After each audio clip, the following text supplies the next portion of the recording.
SSC CGL means 11 सितंबर 2019 का paper है। तो पहला सवाल क्या दिया गया है, फिगर ध्यान से देखिए।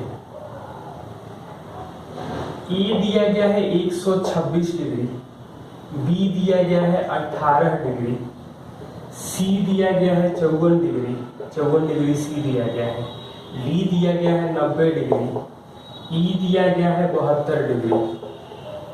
तो हमसे पूछा जो गया है सी में पुरुष 20% है, मतलब सी में 20% पुरुष हैं और ई में 40% महिलाएं हैं। तो ई में महिला कर्मचारियों की संख्या, तो ई का मतलब 72 में 40% महिलाएं हैं।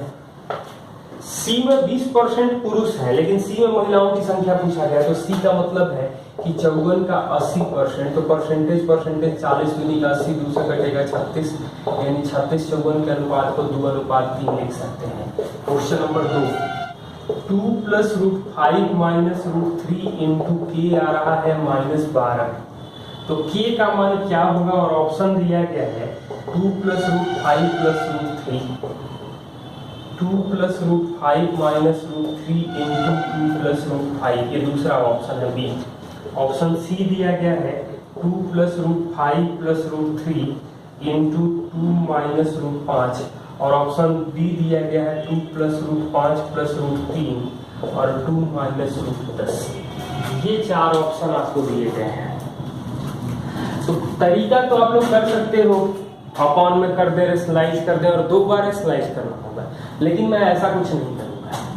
यहाँ दिखाई दे रहा है कि √5 जो होगा √3 से बड़ा होगा, मतलब ये पॉजिटिव है, गुणा करने पर निगेटिव आ रहा है। और कितना है ये भी जानना है, मतलब 2.23 - 1.73, मतलब 2 से मतलब 2.5 के आसपास आ रहा है। तो 2.5 के आसपास आ रहा है, मतलब भाग देंगे तो 5 के आसपास में लगभग निगेटिव में आना चाहिए। तो ये तो पॉजिटिव है, ये वैल्यू पॉजिटिव है, नहीं हो सकता है। ये निगेटिव है, लेकिन कितना निगेटिव है पहले ये ध्यान से देखिए। ये आएगा 2 से ज्यादा, 2 से थोड़ा सा कम मतलब 6, लेकिन ये बहुत कम मतलब 0.22, मतलब इस 6 को ये खुद 1 के आसपास में है, तो नहीं होगा, यानी कि ये वाला ऑप्शन हो जाएगा। क्वेश्चन, एक नाव धारा के विपरीत 4 घंटे में 28 किलोमीटर की दूरी और धारा के दिशा में 2 घंटे में 50 किलोमीटर की दूरी तय करती है। तो धारा के विपरीत 28/4 यानी 7 किलोमीटर/आवर, धारा के दिशा में 50/2 यानी 25 किलोमीटर/आवर।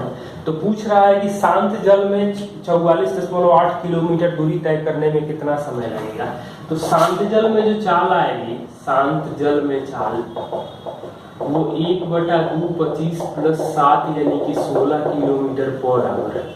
तो टाइम जो लगेगा वो 44.8/16 भाग देंगे तो 2.8 घंटा आ जाएगा। क्वेश्चन नंबर 4 सिंप्लीफिकेशन दिया गया है 2.6/7 का 4.1/5 गुणे 1.1/9 भागा 3/4 गुणे 2.2/3 का 1/2 भागा 1/4 का मान क्या होगा। इस सवाल को आप लोग कैलकुलेट कर लेना, सिंप्लीफाई कर लेना। क्वेश्चन नंबर 5 हम लोग देख रहे हैं।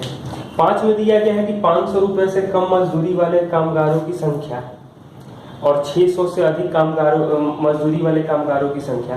तो 500 से कम वाले जो हैं वो दोनों जोड़ करके आप DI है तो देख लेना 75 है, और 600 से ज्यादा जो है वो जोड़ने पर 90 आ रहे हैं, यानी 5:6 हो जाएगा। क्वेश्चन नंबर 6 2√2x³ - 3√3y³ बराबर √2x - √3y into ax² + by² + cxy। तो a² + b² - c² का मान क्या होगा, तो इससे भाग देंगे तो मतलब ये आ जाएगा √2x - √3y into 2x² + 3y² + √6xy आएगा। मतलब a का वैल्यू जो आएगा वो 2, b का वैल्यू जो आएगा वो 3 और c का वैल्यू जो आएगा वो √6 आएगा। तो ये आ जाएगा 4 + 9 - 6, तो 9 × 4 = 13 में से 6 घटेगा, यानी आंसर 7 आ जाएगा। क्वेश्चन नंबर 7 क्या दिया गया है? त्रिभुज ABC में AB 6 है, AC 8 है और BC 9 है। तो माध्यिका AD की लंबाई क्या होगी? तो माध्यिका की लंबाई AD का मान होता है 1/2 √2 × 6² 2 × 8² - 9²।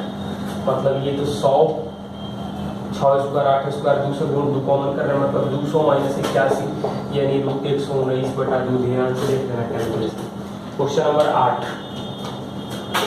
1 + cos थीटा का whole square + sin square theta upon cosec square theta - 1 × sin square theta. और ऑप्शन जो दिया गया है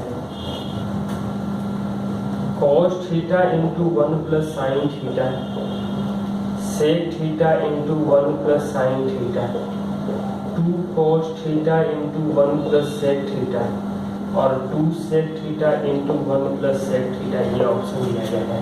तो हम लोग ये काम करें तो थीटा का मान 60 डिग्री रखेंगे तो क्या मिलेगा?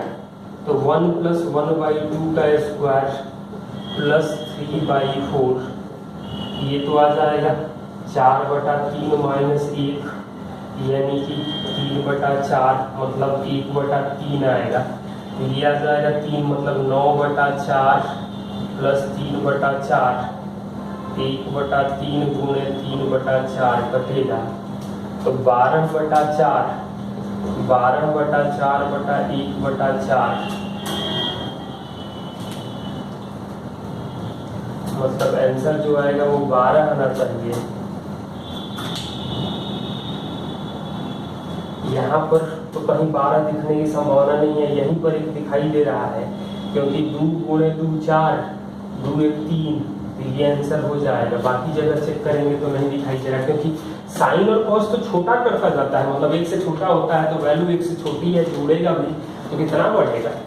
क्वेश्चन नंबर 9, एक संख्या को पहले 16% फिर 14% बढ़ाया गया, इस प्रकार प्राप्त संख्या को 30% घटाया जाए तो मूल संख्या में कितना प्रतिशत कमी अथवा वृद्धि होगी? लगभग नजदीक में दिया गया है। तो 16 और 14 बढ़ा रहे हैं फिर 30 घटा रहे हैं, मतलब है 16 14 बढ़ाएंगे तो 32.24 बढ़ेगा माइनस 30। अब तेजी से गुणा करना, तो 32.24 गुणे -30/100, यानी साफ है कि 2.24 माइनस, ये तो 960 से ज्यादा होगा, मतलब 9.60 से ज्यादा होगा, माइनस में घटेगा यानी कि -7 से ज्यादा होगा, यानी -7 से जस्ट ज्यादा होगा, -9 नहीं होगा, क्योंकि माइनस में 2 ऑप्शन दिया गया है और वृद्धि होने का तो कोई सवाल नहीं है। एक ऑप्शन दिया गया है न वृद्धि होगी न गिरावट होगी, तो ऐसा हो नहीं सकता है, यानी -7% हो जाएगा। क्वेश्चन नंबर 10, एक शंकु के त्रिज्या को दुगुना कर दिया जाता है तो शंकु का आयतन मूल आयतन का 3 गुना अधिक होता है। एक शंकु के त्रिज्या को दुगुना कर दिया जाता है, मतलब पहले त्रिज्या 1 थी, अब त्रिज्या 2 हो रही है, क्योंकि आयतन जो होता है 1/3πr²h, तो ये तो कांस्टेंट है। ऊंचाइयों का अनुपात क्या होगा, मतलब h1/h2 लिखें या h ही कहने दें, तो आयतन जो है वो 3 गुना अधिक, मतलब ये 3 गुना 1 3, तो h का जो अनुपात आ रहा है वो 4 3 का अनुपात आ रहा है।